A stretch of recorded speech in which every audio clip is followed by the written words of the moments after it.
he implies further that the wrong understanding of loving God lessens the value of our love for him. Stay with me on that.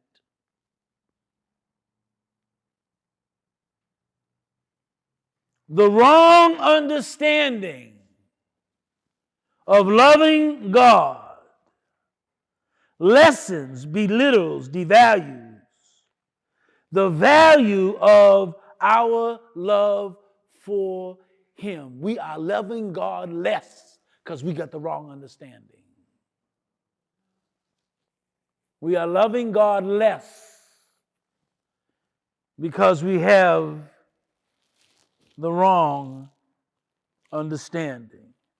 Now notice the illustration here found in John 21, 15 through 17. The Bible suggests that after an early breakfast, Jesus asked Peter, Simon Peter, son of John, do you love me more than these? Do you agapeo? Do you love me more than these? He's talking about the other disciples. Peter said to him, yes, Lord, you know that I phileo love you. Jesus said to him, tend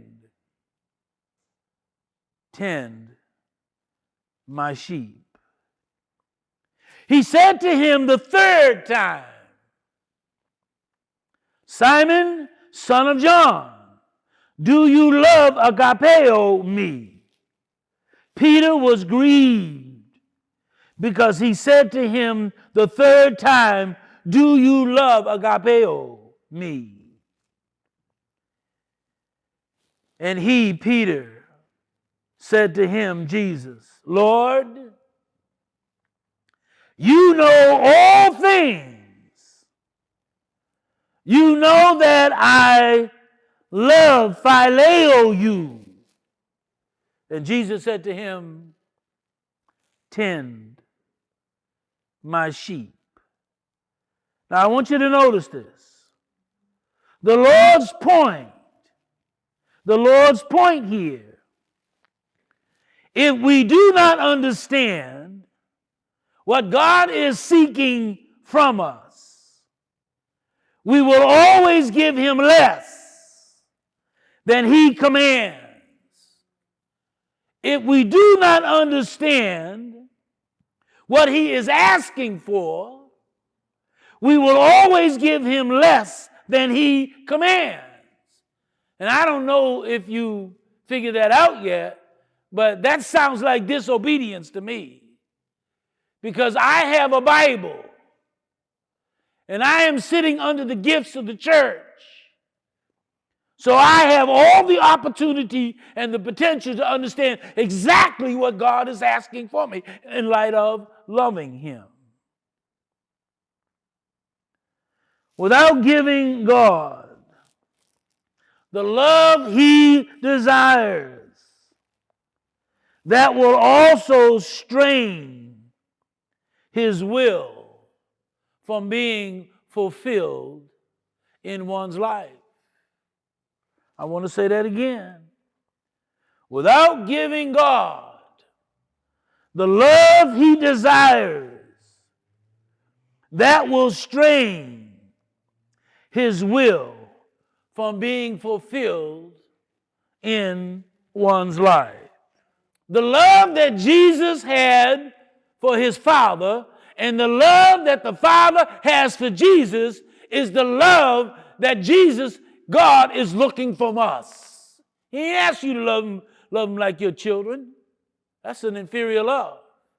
He ain't asked you to love him like you love your spouse. He's saying, I want you to get this thing focused, because without you loving the Father the way the Father loves the Son and the Son loves the Father, he ain't going to get much out of you. because you don't have the resource to do so. Until you come to grips with the magnitude of loving God the way He wants to be loved, it'll be easy for you to get depressed. It will be easy for you to become lackadaisical or callous about life. Let your mind just go all over the place and mess you up. But when you love God the way Jesus loved God, the Bible shows us we are experiencing a degree of empowerment that will cause us to deal, persevere, stay in the fight all the way to the end, as opposed to getting a little temptation and falling apart at the seams. That's what Satan wants us to do. He wants us to shame ourselves so that while we shame ourselves, we can shame our God as well. How much did Jesus love His Father? All the way to the cross. All the way to the cross.